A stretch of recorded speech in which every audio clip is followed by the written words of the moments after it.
Hi friends, welcome है आप सभी का। नमस्कार।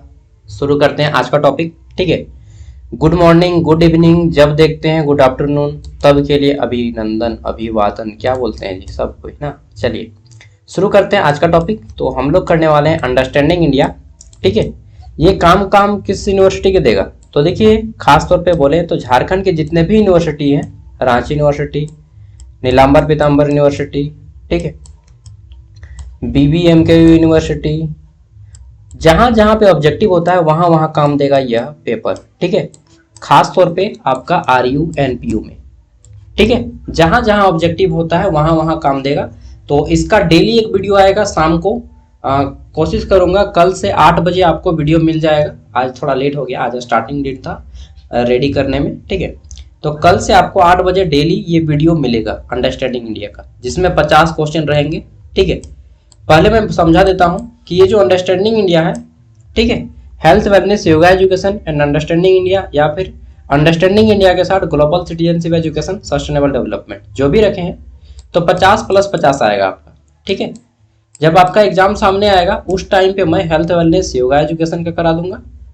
ठीक है, और global citizenship education and sustainable development उसका भी करा दूंगा। फिलहाल हम लोग जो है अंडरस्टैंडिंग इंडिया का डेली 50 को अभी करते हैं जब तक एग्जाम दूर है। ठीक है, हेलो, बोल रहे हैं, अभी ना वीडियो रिकॉर्ड कर रहे हैं। ठीक है,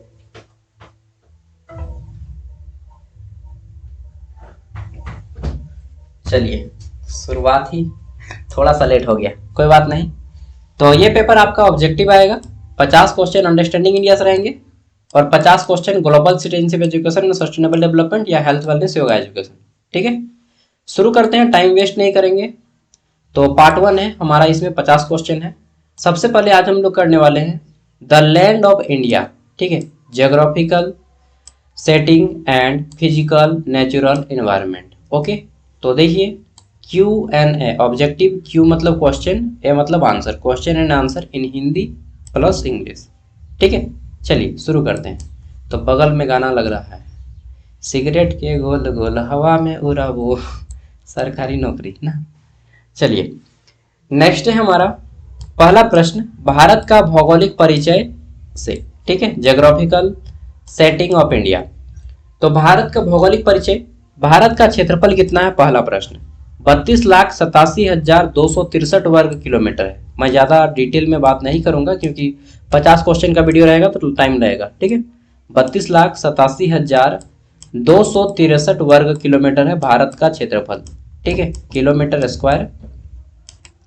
चलिए नेक्स्ट है हमारा, इंग्लिश में भी है, विश्व में क्षेत्रफल की दृष्टि से भारत का स्थान कौन सा है? तो आप सबको मालूम है, विश्व में क्षेत्रफल की दृष्टि से भारत का जो स्थान है वह 7वें नंबर पे आता है, 7वां है।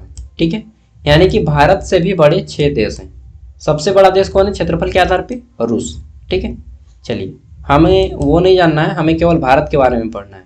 अंडरस्टैंडिंग इंडिया मतलब भारत का परिचय पूरी तरह से आपको निचोड़ के जान लेना है। ठीक है, भारत का जानकारी, संपूर्ण जानकारी। भारत का विश्व जनसंख्या में स्थान कौन सा है? तो आपको मालूम है कि भारत जो है अब विश्व की जनसंख्या में फर्स्ट रैंक है। हम लोग पीछे रहेंगे और लगता है ठीक है, वो गाना सुने हैं ना, तबे तब बढ़ता आबादी, भोजपुरी वाला गाना नहीं सुने? चलिए भूल गए हैं गाना, तो नहीं तो याद करके गा के सुना देते हैं यार। तो अगला है हमारा प्रश्न, अच्छा फर्स्ट नंबर पे भारत है। ठीक है, चाइना था फर्स्ट नंबर पे, उसको हम लोग पीछे कर दिए, अभी हम लोग फर्स्ट पोजीशन आ गए, इंडिया फर्स्ट पोजीशन। और भारत का सबसे ज़्यादा जनसंख्या वाला राज्य उत्तर प्रदेश। ठीक है, और सबसे कम जनसंख्या वाला राज्य आप लोग कमेंट में बताइएगा। अगला है भारत की उत्तर से दक्षिण की लंबाई कितनी है? तो जैसे ये हमारा भारत है, सपोज दैट एक हम लोग भारत का मानचित्र बनाते हैं। ठीक है, रफ आइडिया जो भी है आता है माइंड पे। ठीक है, ये हम भारत का, मुझे पहले आता था अभी छोड़ दिए, तो मुझे बनाना भी ये उतना अच्छा से नहीं आ रहा है। ठीक है, चलिए इस तरह से हमारा भारत का मानचित्र है, ये पूर्व नॉर्थ ईस्ट का एरिया है। तो ये जो है हमारा क्या है, इस साइड को बोलते हैं हम लोग पूरब, ईस्ट इसको बोलते हैं वेस्ट। ठीक है, इसको बोलते हैं नॉर्थ यानी कि कश्मीर साइड, और ये दक्षिण साइड को बोलते हैं हम लोग साउथ इंडिया। और यहाँ से यहाँ तक जो है हमारा पूरा समुद्र में है। इधर हमारा अरब सागर है, ठीक है, इधर बंगाल की खाड़ी है, और इधर जो है हमारा हिंद महासागर है, ठीक। यहाँ पे श्रीलंका तो है, हिंद महासागर है। ये जो भारत का यहाँ से पूरा पानी का जो एरिया है इसको प्रादीपीय भारत बोलते हैं। प्रादीपीय Bharat, peninsular India. Peninsular India मतलब जहाँ तक भारत जो है पानी से घिरा हुआ इंडिया है, इसी को पेनिसुलर इंडिया बोलते हैं, हिंदी में प्रादीपीय भारत, ठीक है। तो भारत की उत्तर से दक्षिण की लंबाई क्या है? ये जो उत्तर है श्रीनगर से लेकर के दक्षिण कन्याकुमारी, यहाँ की लंबाई कितनी है? 3214 किलोमीटर। ये जो पूरब है, पूरब से पश्चिम की लंबाई कितनी है? तो 3214 और 2933 किलोमीटर ना, 2933 किलोमीटर है हमारी पूरब से पश्चिम की लंबाई। ये पूरब अरुणाचल प्रदेश से पश्चिम कहाँ पे पड़ता है? तो गुजरात तक, ठीक है। तो उत्तर कन्याकुमारी, श्रीनगर से कन्याकुमारी की लंबाई है 3214 किलोमीटर, ठीक है। अगला है भारत की पूरब से पश्चिम की लंबाई कितनी है? तो 2933 kilometre, okay.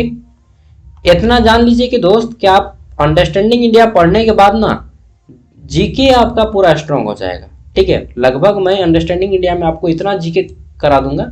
Understanding India GK ही है, जीके का ये टॉपिक है, ठीक है। पूरा भारत का जीके पूरा पढ़ना है इसमें आपका। अगला है भारत का अक्षांश से विस्तार कितना है, ठीक है। यानी कि ये जो भारत हम बनाए थे वो किस लाइनिंग में आता है, ये आपको मालूम है। मैप देखते होंगे तो इस तरह से लाइनिंग खिंचा रहता है ना, हाँ। तो एक है अक्षांशीय, एक है देशांतर। ये जो लाइनिंग है, ये वाला लेटा हुआ, इसको बोलते हैं अक्षांशीय रेखा, ठीक है। और ये जो खड़ा खड़ा है इसको बोलते हैं देशांतर रेखा।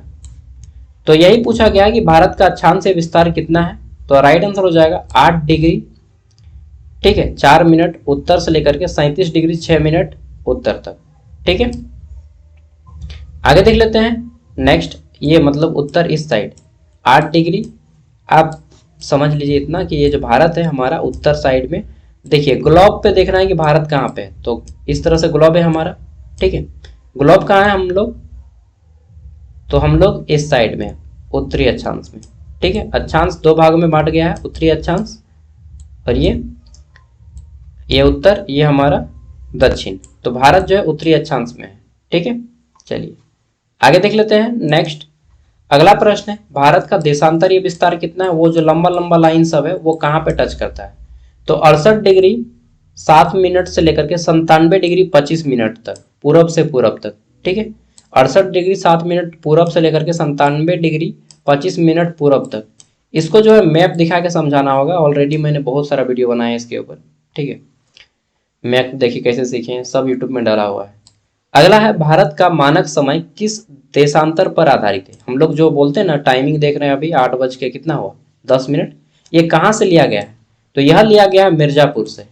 मिर्जापुर, मुन्ना भैया देखे हैं ना चचा, ओ चचा बोलता है कैसा ना। चलिए, वो हम गुड्डू नहीं रहे जो लिविर लिविर करते थे, मैंने 3 बार देखा यार। तो भारत का मानक समय किस देशांतर पर आधारित है? मिर्जापुर उत्तर प्रदेश से 82.5 डिग्री पूर्व, ठीक है। 82.5 डिग्री पूर्व से मिर्जापुर उत्तर प्रदेश से लिया गया है, ग्रीनविच मीन टाइम, ठीक है। आगे देख लेते हैं नेक्स्ट। अगला प्रश्न है हमारा 9 नंबर। भारत का कुल समयांतराल पूर्व से पश्चिम कितना है? तो पूर्व, ये जो हम लोग इंडिया बनाए थे, ठीक है, ये हमारा India, I love my India, ये मेरा इंडिया, चलो जैसा भी है। तो ये पूरब से पश्चिम तक अगर आप आइएगा, मतलब अरुणाचल प्रदेश से गुजरात आइएगा, तो आपको 2 घंटे का अंतराल मिलेगा। टाइम में कितना? 2 घंटे का अंतराल, हाँ। अगर यहाँ पे 5 बजे सूरज ढलता है तो यहाँ पे 7 बजे सूरज ढलेगा, ठीक है। समझ रहे हैं ना बात को? ओके। अगर यहाँ पे 4 बजे भोर होता है तो यहाँ पे 6 बजे भोर होगा, समझ रहे हैं? मतलब 2 घंटे का अंतराल होगा। चलिए आगे देख लेते हैं। अगला है हमारा भारत की स्थल सीमा की लंबाई कितनी है? तो ये जो हमारा इंडिया है टोटल, तो इधर तो जल है भाई, इधर जल है, स्थल हमारा इतना बच जाता है, ठीक है। तो स्थल सीमा की लंबाई कितनी है? 15,200 किलोमीटर। कितना? 15,200 किलोमीटर स्थल सीमा, ठीक है। लैंड जो हम लोग बाउंड्री शेयर करते हैं, पाकिस्तान, अफगानिस्तान और कौन कौन है, म्यांमार है, चाइना है, ठीक है, इन सब से बॉर्डर जो शेयर करते हैं, कितना है? तो 15,200 किलोमीटर। भारत की समुद्री तट रेखा की लंबाई कितनी है? तो तो 7,516.6 किलोमीटर। ठीक है, कितना? 7,516.6 किलोमीटर भारत की समुद्री तट की लंबाई है। ठीक है, और मुख्य तट की लंबाई 7100 किलोमीटर है।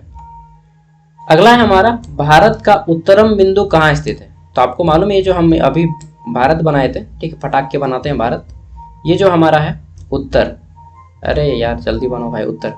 ठीक है, तो ये हमारा उत्तर इंदिरा कॉल है जम्मू कश्मीर में, और यहाँ पे क्या है हमारा? इंदिरा पॉइंट है सबसे साउथ में, इंदिरा पॉइंट। ठीक है, तो भारत का उत्तरम बिंदु क्या है सबसे नॉर्थ में? तो यह है हमारा क्या? इंदिरा कॉल। ठीक है, और साउथ में क्या है? तो इंदिरा पॉइंट। चलिए आगे देख लेते हैं, भारत का दक्षिणतम बिंदु कौन सा है साउथ में? तो इंदिरा पॉइंट। ये कहाँ पे है? निकोबार द्वीप समूह है, अंडमान निकोबार द्वीप समूह। चाहिएगा? चलिए मेरे साथ पिकनिक मनाएंगे वहाँ पे यार पैसवा चाहिए, कहाँ से रहेगा ना। चलिए कमाइएगा, घूमिएगा फैमिली पार्टनर के साथ। नेक्स्ट है हमारा, भारत का पश्चिमतम बिंदु कहाँ है? तो भारत का पश्चिमतम बिंदु, ये जो पूरब पश्चिम सब जान लीजिए, पूरब कहाँ पे है, पश्चिम कहाँ पे सबसे। ठीक है, तो भारत का जो पश्चिम माने गुजरात, तो ये है हमारा गुहरमुठी कच्छ। कच्छ का रण का नाम सुने? कच्छ का रण, कच्छ जो है पूरे भारत का सबसे बड़ा जिला है क्षेत्रफल के आधार पे। सबसे बड़ा जिला कौन सा है क्षेत्रफल के आधार पे? कच्छ। और कच्छ का जो एरिया है दलदली एरिया है। कैसा एरिया है? दलदल का। और यह सबसे, बस इतना याद रखिएगा, कच्छ, गुजरात का जो कच्छ जिला है यह भारत का सबसे दक्षिणतम जिला है, और इसका एक गांव है गुहरमुठी। ठीक है, वहीं भारत का सबसे पूर्व में जो बिंदु है, मतलब सबसे पूर्वी भाग भारत में, वह अरुणाचल प्रदेश में है, पड़ता है कीबीथू। क्या नाम है? कीबीथू, अरुणाचल प्रदेश में। ओके, कीबीथू पड़ता है अरुणाचल प्रदेश में, यह भारत का सबसे पूर्वी छोर है, पूर्वी। अब हम लोग बात करते हैं भारत का भौतिक स्वरूप, यानी कि फिजिकल फीचर्स ऑफ इंडिया। तो हमारा पहला प्रश्न आता है, हिमालय पर्वत की औसत ऊंचाई कितनी है? हिमालय पर्वत की औसत ऊंचाई है 6000 मीटर। ठीक है, एवरेज में मैं बता रहा हूँ 6000 मीटर। नेक्स्ट देख लेते हैं अगला, हिमालय की 3 प्रमुख श्रेणियों में बांटा गया है। हिमालय का जो है 3 भागों में बांटा गया है, हिमाद्री, हिमालय और शिवालिक। ठीक है, कौन कौन?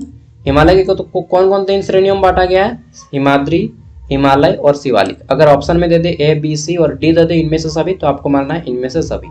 ठीक है, नेक्स्ट है हमारा, हिमालय की सबसे ऊंची चोटी का क्या नाम है? तो कंचनजंगा। क्या नाम है? कंचनजंगा, यह भारत में आता है। ठीक है, कंचनजंगा 8586 किलोमीटर है, सॉरी किलोमीटर बोलता हूँ, मीटर, मतलब 8 किलोमीटर तक ऊंचा हाइट। समझ रहे हैं भाई, 8 किलोमीटर हाइट बहुत ज्यादा हाइट होता है।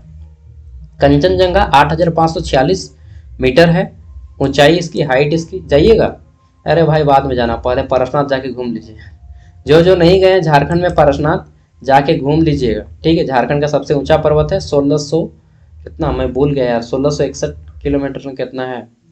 ठीक है, अगला है, हिमालय का सबसे पश्चिमी भाग किस नाम से जाना जाता है? तो हिमालय का जो सबसे पश्चिमी भाग है इसको काराकोरम दर्रा के नाम से जानते हैं। क्या बोलते हैं? काराकोरम दर्रा। ठीक है, हिमालय के सबसे पश्चिमी भाग को काराकोरम दर्रा के नाम से जाना जाता है। अगला है, हिमालय का सबसे पूर्वी भाग किस नाम से जाना जाता है? तो हम लोग पूर्वी भाग को क्या बोलते हैं? पूर्वांचल। ठीक है, मिर्जापुर में बोलता है कि पूर्वांचल में हमारा दबदबा है। अच्छा ठीक है, तो पूर्वांचल बोला जाता है, और खास तौर पे म्यांमार से जो हम लोग का बॉर्डर सटता है म्यांमार देश से, उसको पूर्वांचल बोलते हैं। ठीक है, चलिए अगला है हमारा, हिमालय की सबसे लंबी हिम नदी कौन सी है? हिम मतलब बर्फ वाली नदी। तो हिमालय की सबसे लंबी हिम नदी कौन सी है? सियाचिन ग्लेशियर। ठीक है, नाम सुना होगा आपने, सियाचिन ग्लेशियर। इन सभी को आपको नोट बनाना है, जिसको जानते हैं उसको छोड़ दीजिएगा, जिसको नहीं मालूम है उसको नोट बना लीजिएगा। ठीक है, और अगर आपको कुछ भी नहीं मालूम है तो बुड़बक हैं आप, अभी तक कुछ नहीं पढ़े हैं। ठीक है, माफ कीजिएगा, लेकिन जिसको 50 क्वेश्चन में एक भी क्वेश्चन नहीं आता है तो उसको हम बुड़बक ही ना बोलेंगे जी, कि आपने अभी तक कुछ नहीं पढ़ा है, खाली लाइफ को जिंदगी में धुआं की तरह उड़ाया है। चलिए, मेरे दोस्त लोग बोलता है ना सिगरेट पी के कि जिंदगी धुआं है, इसको उड़ाओ यार। हम बोले अच्छा उड़ेगा एक दिन ठीक है, चलिए, तो भारत का सबसे पुराना पर्वत कौन सा है? तो अरावली पर्वत है। क्या पर्वत? अरावली। ठीक है, ये पड़ता है कहाँ पे? तो अरावली पर्वत आपका 2-3 स्टेट में, खास तौर पे आपका जो है राजस्थान में फैला हुआ है। ठीक है, और एमपी के साइड में। अगला है हमारा दक्कन का पठार किस प्रकार का पठार है? तो दक्कन का जो पठार है यह ज्वालामुखी पठार है, यानी कि जब यह बना था तो यह ज्वालामुखी से बना था। ठीक है, दक्कन का पठार। अब बोलिएगा दक्कन का पठार कहाँ है? हमने तो नाम तो सुना है, लेकिन हमको बताइए। ये देखिए, ये हमारा इंडिया है। ठीक है, अरे भाई क्या बना दिए सागर भाई आप हैं। चलिए जो भी है, तो ये जो है ये नीचे वाला एरिया, ठीक है, ये जो कटा हुआ एरिया है भारत का, यहाँ पे एक पठारी क्षेत्र है, पूरा का पूरा जमीन इसका पठारी है, और इसी को बोलते हैं दक्कन का पठार। और इसके जस्ट थोड़ा सा ऊपर जाइएगा झारखंड वाले एरिया में, झारखंड और बिहार वाले एरिया में, यहाँ पे मिलता है छोटा नागपुर का पठार। समझ गए? इंग्लिश में बोलते हैं प्लेटो। क्या बोलते हैं? प्लेटो। देखिए यहाँ पे लिखा है। ठीक है, तो डेक्कन प्लेटो जो है किस प्रकार का प्लेटो है? तो यह हमारा वॉल्केनो प्लेटो है, यानी कि ज्वालामुखी का पठार है। अगला है भारत का सबसे बड़ा पठार कौन सा है? तो दक्कन का ही पठार है, दक्कन का पठार। ठीक है, दक्षिण भारत में पूरा फैला हुआ है। और बोलिएगा विश्व का सबसे बड़ा पठार कौन सा है? तो वो तो क्वेश्चन में नहीं आएगा, फिर भी मैं बता देता हूँ। तिब्बत का पठार, नाम सुने हैं? तिब्बत का पठार विश्व का छत कहा जाता है तिब्बत की पठार को, तिब्बत का पठार। ठीक है, हाँ तिब्बत, ये चीन के एरिया में आता है तिब्बत। चलिए अगला है थार मरुस्थल कहाँ स्थित है? तो राजस्थान में थार मरुस्थल स्थित है, और भारत का सबसे बड़ा मरुस्थल है, डेजर्ट एरिया है, डेजर्ट यानी कि। अच्छा एक गाना भी निकला है ना, थार में घुमाबू, गाना हिट तो है थे। चलिए नेक्स्ट है हमारा यहाँ पे। अच्छा थार कौन कौन चढ़े यार? मैं नहीं चढ़ा हूँ, कैसा लगता है चढ़ने में? मजा आ जाएगा ना। चलिए अगला है भारत का सबसे बड़ा मैदान कौन सा है? तो राइट आंसर हो जाएगा गंगा का मैदान भारत का सबसे बड़ा मैदान है। ठीक है, और यहाँ पे पूछा जाता है कि गंगा के मैदान में कैसी मिट्टी पाई जाती है? तो जलोढ़ मृदा पाई जाती है। कैसी मृदा? जलोढ़ मृदा। अगला है गंगा का मैदान कितने भागों में बटा है? तो देखिए पंजाब है, गंगा है, और ब्रह्मपुत्र का मैदान, ये 3 भागों में बटा है। पंजाब का मैदान, ठीक है, गंगा नदी का जो मैदान है 3 भागों में बटा है, पंजाब का मैदान, गंगा का मैदान और ब्रह्मपुत्र का मैदान, ये 3 भागों में। ठीक है, अगला है दक्कन का पठार किन पर्वतों से गिरा है? तो जो दक्कन का पठार है, ठीक है, यह पश्चिमी घाट और पूर्वी घाट से गिरा है। समझाइए थोड़ा सा। चलिए समझ लीजिए, बार बार इंडिया का मैप बनाने का यहाँ पे हमें जरूरत पड़ेगा। ठीक है,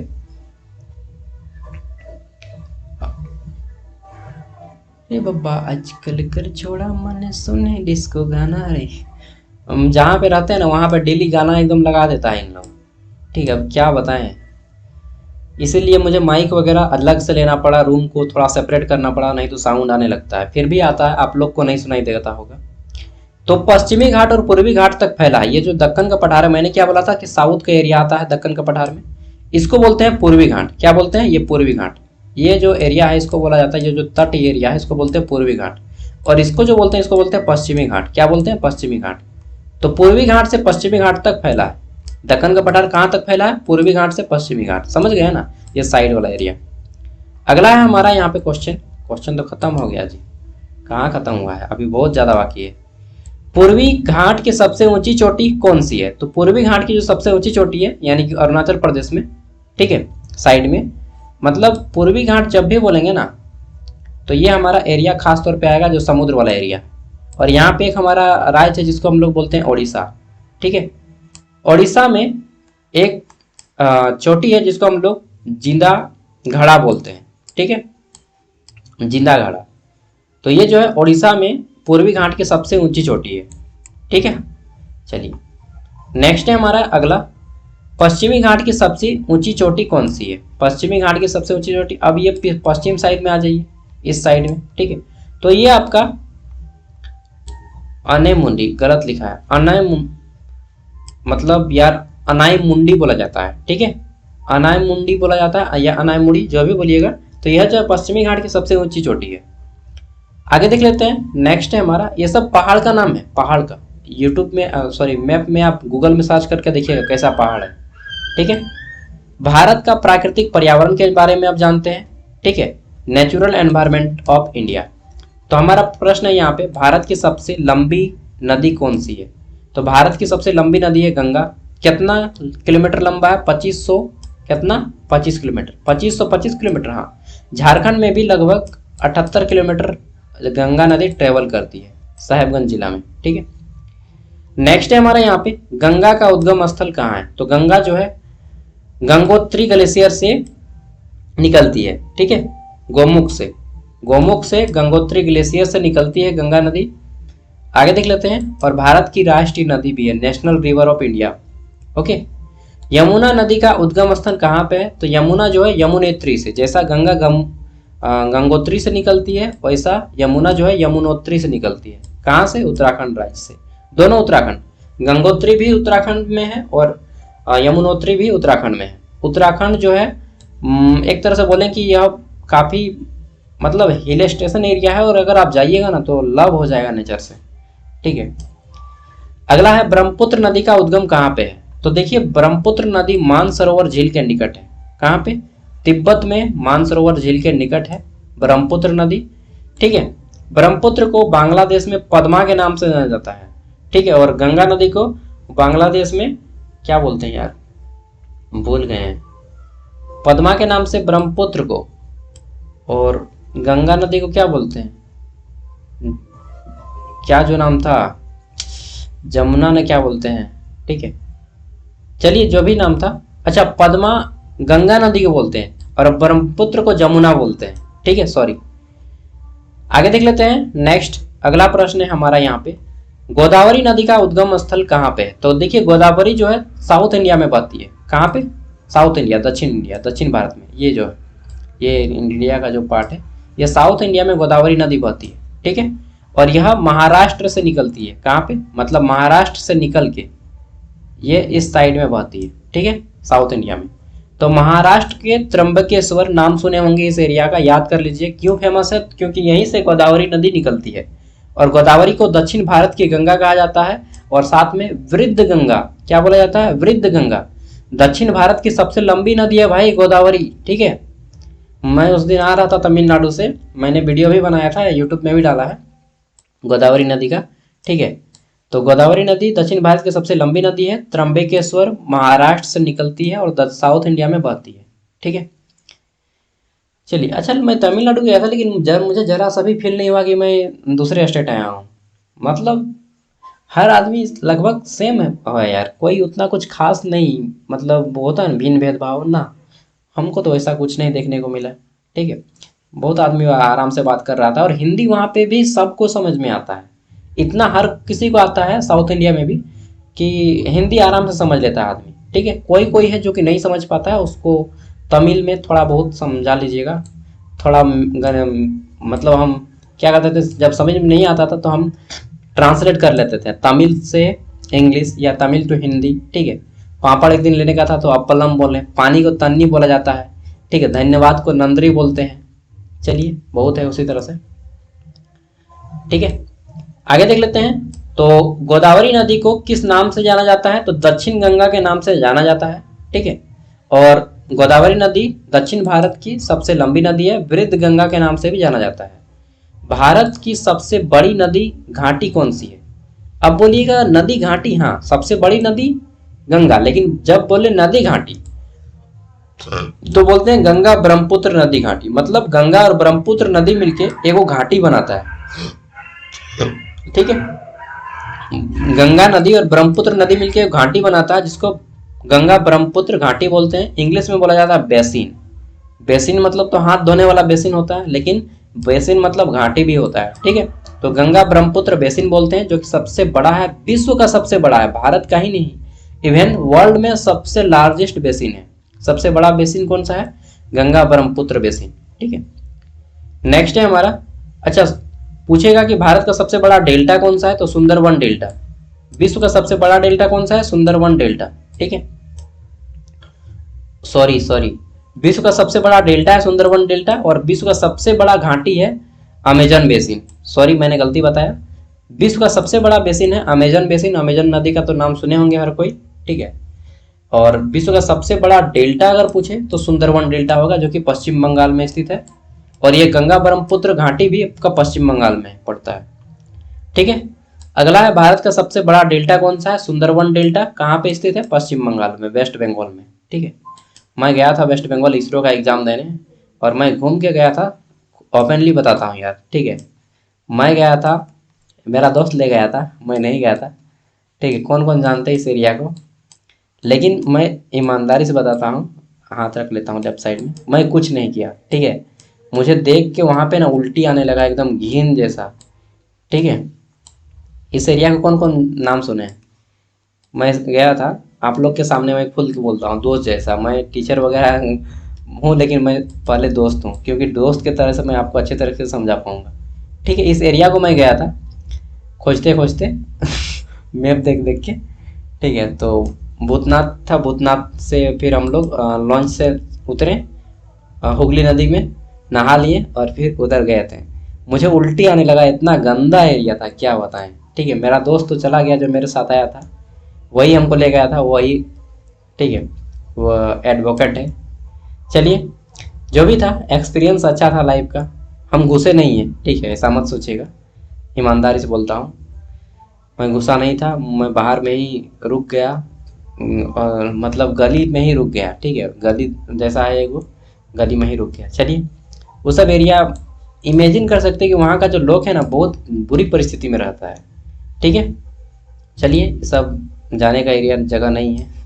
भारत की सबसे बड़ी झील कौन सी है? ठीक है, सबसे बड़ी झील कौन सी है? तो वुलर झील। कहाँ पे है? जम्मू कश्मीर में। कभी मौका मिल जाइए, घूम घाम के आइएगा। वुलर झील, जम्मू कश्मीर, एकदम नाव में सैर कराता है पूरा, मैंने तो देखा है। इंग्लिश में वुलर लेक। ठीक है, घूमा नहीं हूँ, मोबाइल पे मैंने भी देखा है।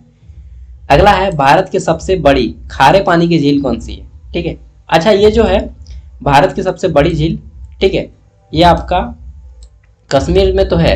यहीं पे कश्मीर में आपको एक ये मिल जाता है, क्या बोलते हैं, सालिम अली नेशनल पार्क। ठीक है, काफ़ी फेमस है, अगर आप कभी जाएंगे तो घूम लीजिएगा, मैं भी जाऊंगा तो घूम लूंगा, आप लोग को वीडियो दे दूंगा। भारत की सबसे बड़ी खारे पानी की झील कौन सी है? तो चिल्का झील। ये कहाँ पे? उड़ीसा में। इंडियन नेवी का जो फॉर्म होता है ना, इंडियन नेवी की ट्रेनिंग और INS उड़ीसा में होती है। INS, मैं इंडियन नेवी का 3 साल मेहनत किया था लेकिन नहीं हुआ, मेरा हाइट ही कम हो जाता था। ठीक है, दौड़ निकालने के बाद भी हाइट में चढ़ जाते थे, तो लास्ट में छोड़ो यार जाने दो, मेरा हाइट बहुत कम है, 156 सेंटीमीटर, शॉर्ट हाइटेड पर्सन। चलिए, और उसमें मांगता है 157 लिखता है, लेकिन 157 वालों को नहीं, 158 वालों को देता है। ठीक है, तो INS चिल्का यह भारत की सबसे खारे पानी की झील है। ठीक है, चिल्का लेक, चिल्का लेक के सामने ही इंडियन नेवी का ट्रेनिंग होता है। अगला है, भारत का सबसे ऊंचा जलप्रपात कौन सा है? तो भारत का सबसे ऊंचा जलप्रपात है जोग जलप्रपात, जिसको हम लोग गरसोप्पा जलप्रपात के नाम से भी जानते हैं। कौन सा? गरसोप्पा, हाँ गरसोप्पा। ठीक है, कर्नाटक में है। और विश्व का सबसे ऊंचा जलप्रपात टिटिका का है। चलिए, पहले यहीं पे जा लीजिए, उसके बाद विश्व भ्रमण कीजिएगा, पहले भारत भ्रमण, सॉरी पहले झारखंड भ्रमण। अगला है, झारखंड के सबसे ऊंचा जलप्रपात मालूम है ना? हुंड्रो फॉल नहीं भाई, बूढ़ा घाघ है, बूढ़ा घाघ लातेहार जिला में, जाइएगा घूम के आइएगा। भारत की सबसे लंबी तटरेखा किस राज्य में है? तो गुजरात के पास सबसे लंबी तटरेखा है। तटरेखा माने कि किसके पास सबसे ज्यादा समुद्री एरिया है? तो ये जो है हमारा इस तरह से, ये हमारा गुजरात, ये जो गुजरात का एरिया है, गुजरात का एरिया सबसे ज्यादा लंबा तटरेखा यहाँ पे है, सबसे ज्यादा एरिया गुजरात का समुद्र में घिरा है। दूसरे नंबर पे पड़ता है आंध्र प्रदेश, जो कि यहाँ पे आ जाता है। ठीक है, इसलिए सबसे ज्यादा जो मछली का उत्पादन है ये यही दो स्टेट करते हैं। गुजरात में तो कम किया जाता है, लेकिन आंध्र प्रदेश में पूरा होता है। ठीक है, तो ये दो स्टेट। अगला है, भारत में सबसे अधिक वर्षा कहाँ होती है? तो आपको मालूम है, मेघालय मासिन राम में सबसे ज्यादा होती है, मासिन राम मेघालय। ठीक है, चलिए आगे देख लेते हैं, भारत का सबसे शुष्क स्थान कौन सा है? शुष्क मतलब गर्म स्थान। ठीक है, तो भारत का सबसे गर्म स्थान है जैसलमेर, जो कि राजस्थान में है।